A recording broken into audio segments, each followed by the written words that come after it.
Bonsoir à tous les auditeurs et auditrices de vipradioonline.fr. Tout de suite notre débrief RVPB reportage VIP Pressadom Brandt depuis le ponton de Pointe-à-Pitre pour vous donner toutes les arrivées qu'il y a eu aujourd'hui via notre correspondant sur place. Je vous fais donc le débrief. Donc il y a eu beaucoup d'enchaînements de bateaux qui sont arrivés là dans les dernières 48 heures. Donc je vais vous résumer rapidement ce qui s'est passé hier mardi 22. Aujourd'hui nous sommes mercredi 23 novembre et ce qui s'est passé aujourd'hui. Donc pour démarrer, donc mardi en IMOCA, Maxime Sorel a franchi la ligne d'arrivée à Pointe-à-Pitre à 23h14 heure de Paris en 5e position.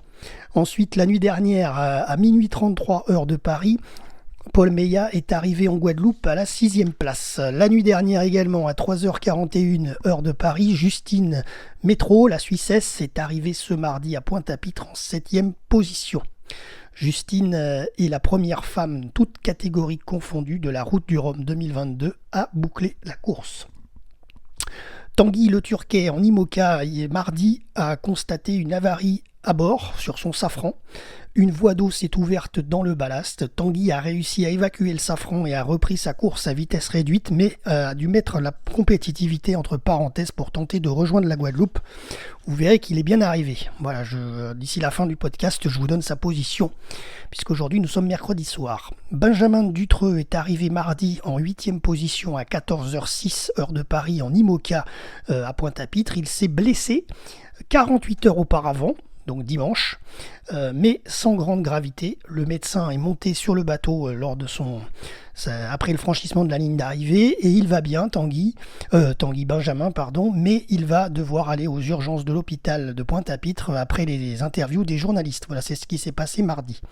Ensuite, toujours mardi, donc hier, arrivée d'Isabelle Joschke, 9e en IMOCA à 16h41 heure de Paris. Hier encore, à 21h55 heure de Paris, Romain Attanasio en IMOCA est arrivé en 10e position. Il a avoué qu'il avait de nombreux problèmes d'énergie à bord depuis les Açores, qu'il avait failli s'arrêter faire des escales. Finalement, il a réparé en naviguant sur la dorsale et il avait même pensé à abandonner. Et au final, il est arrivé. C'est pour ça qu'il est seulement dans le top 10, il est 10e, mais voilà, il a eu pas mal de déboires électroniques dans son bateau. Ensuite, mardi à 22h51, heure de Paris, Sébastien Marcet est arrivé 11e de la catégorie IMOCA. Et d'ailleurs, c'était magnifique, il a fait un beau duel avec Pip Air pour cette 11e place dans la baie de Pointe-à-Pitre. Mardi toujours, 22h53 heure de Paris, la Britannique Pip Air a donc franchi la ligne en 12e position des IMOCA. Toujours hier soir encore, 23h37 heure de Paris, Gilles Lamiré est arrivé en 6e position des Ocean 50. Il a fermé la flotte des Ocean 50 d'ailleurs. Voilà, c'était le dernier qui est arrivé. Voilà tout ce qui est arrivé jusqu'à hier. Vous voyez, donc en une journée, il y a eu beaucoup d'arrivées. Et aujourd'hui, donc mercredi, il y en a eu encore beaucoup et ça arrive encore. Je vais vous les dire après. Il y en a qui arrivent dans les prochaines minutes là, à l'heure où je vous parle. Donc cette nuit de mercredi, à minuit 58 heure de Paris, Tanguy Le Turquet en a fini avec ses problèmes techniques. Il est donc arrivé en IMOCA à Pointe-à-Pitre en 13e position. Il devient également papa pour la première fois. Sa compagne, la navigatrice Clarisse Kremer, a accouché ces dernières heures en arrière de leur premier enfant, une petite Mathilde. Félicitations aux deux jeunes parents. Alors ensuite, nous avons donc cette nuit très tôt ce matin, à 4h28, heure de Paris, James Arayada qui est arrivé 14e de la catégorie IMOCA. Benjamin Fer est arrivé 15e des IMOCA. L'Italien Giancarlo Pedotte a franchi lui la ligne d'arrivée en 16e position des IMOCA ce mercredi. Ce matin à 9h52, heure de Paris, arrivée de Arnaud Boissière, Cali, en 17e position des IMOCA. Toujours aujourd'hui, 10h38, heure de Paris, arrivée de Conrad Coleman en 18e position des IMOCA. Ce matin, 10h52, arrivée de Yannick Bestaven. Le vainqueur du Vendée Globe 2020-2021 est arrivé en 19e position en IMOCA sur cette route du Rhum 2022. Yannick a trouvé, je cite, cette route du Rhum plus dure que le Vendée Globe. Le bateau est neuf et il y a des fuites. Il a dû effectuer de nombreuses réparations en mer. d'ailleurs au détriment de la stratégie. Voilà d'où vient cette place de 19e. Comme vous voyez, la route du Rhum est plus dure pour certains qui le pensent, mais il y en a beaucoup qui l'ont pensé aussi quand même, qu'un Vendée Globe, parce que c'est de la course de rapidité. Le Vendée Globe, c'est de l'endurance. On peut se permettre d'aller moins vite, mais c'est sur beaucoup plus de temps, puisque c'est pratiquement 200 jours, 180 jours, voilà. Tandis que là, la route du Rhum, c'est en une dizaine de jours, une quinzaine de jours, ça doit être terminé. Et les bateaux, on doit les pousser à fond.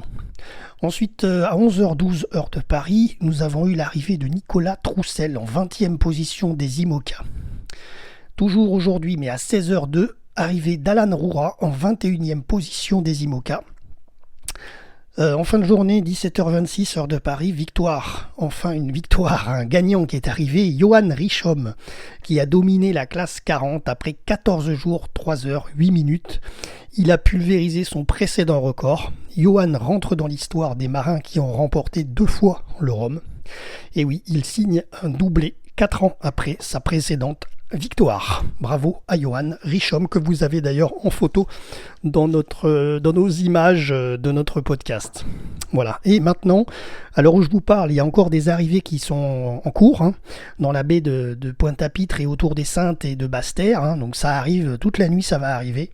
Donc je vous fais le point classement à 21h et je vais vous dire qui va arriver. Alors ça peut bouger, mais je pense que les positions, là je pense pas, parce qu'il y a quand même pas mal d'écart entre l'un et l'autre. Alors en deuxième, chez les classes 40, nous avons Ambrogio Beccaria qui est à 6,7 000 de l'arrivée ce soir, donc il va arriver ce soir. Ensuite le troisième, Corentin Douquet, il est à 16,2 000 de l'arrivée, c'est prévu pour ce soir. Simon Coster, il est à 69,7 000 de l'arrivée, c'est prévu d'ici demain matin.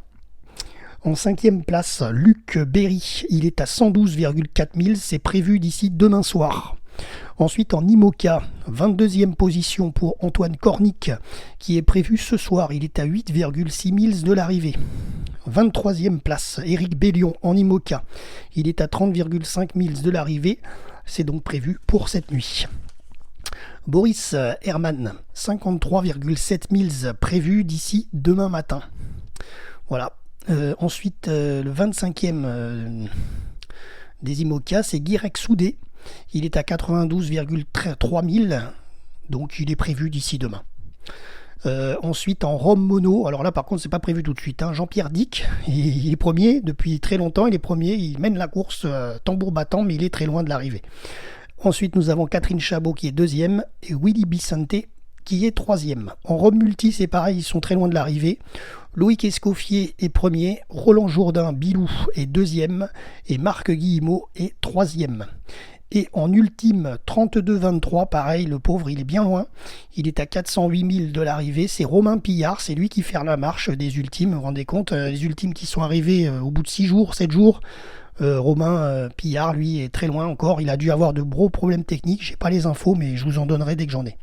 Voilà, il est en 8e position forcément puisque c'est la dernière position des ultimes. Voilà, vous savez tout ce qui s'est passé ces dernières 48 heures. C'était donc Jérôme pour ce podcast radio. Alors je sais que la route du Rhum ne fera plus pas de podcast de direct, a priori, et d'émissions pour les futures arrivées, des Rhum mono, etc., des Rhum multi. Mais nous, on essaiera de vous faire un petit débrief quand il y aura les prochaines arrivées majeures, comme le Rhum mono, avec la victoire de Jean-Pierre Dick, si tout va bien d'ici là, le Rhum multi avec Loïc Escoffier ou Roland Jourdain. Voilà, on vous tiendra informé. Voilà, mais évidemment, on va un peu espacer du coup les débriefs, étant donné qu'ils sont encore loin de l'arrivée. Voilà, puis sinon les IMOCA, ça se termine progressivement le classement, comme vous l'avez compris, et les classes 40, ça s'enchaîne par contre, là, dans les prochaines heures, ils vont tous arriver les uns après les autres. C'est tout pour aujourd'hui, merci à tous de nous avoir suivis, c'était Jérôme pour RVPB, vipradioonline.fr, à très bientôt pour un prochain débrief.